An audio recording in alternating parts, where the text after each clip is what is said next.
দেশীয় প্রজাতির মৎস্য সম্পদের সংরক্ষণ, উন্নয়ন ও সমৃদ্ধি বৃদ্ধির লক্ষ্যে সারা দেশে একযোগে উদ্বোধন করা হয়েছে জাতীয় মৎস্য সপ্তাহ 2025-এর।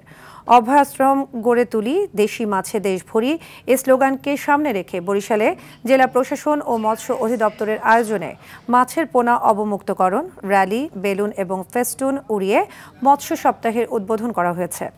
নানা আয়োজনে মৎস্য সপ্তাহের উদ্বোধন করা হয়েছে দক্ষিণে অন্যান্য জেলা ভোলা, পটুয়াখালী, বরগুনা শহর ও পাথরঘাটাতেও। ময়মনসিংহে জাতীয় মৎস্য সপ্তাহের উদ্বোধন করেন বিভাগীয় কমিশনার মোহাম্মদ আক্তার আহমেদ।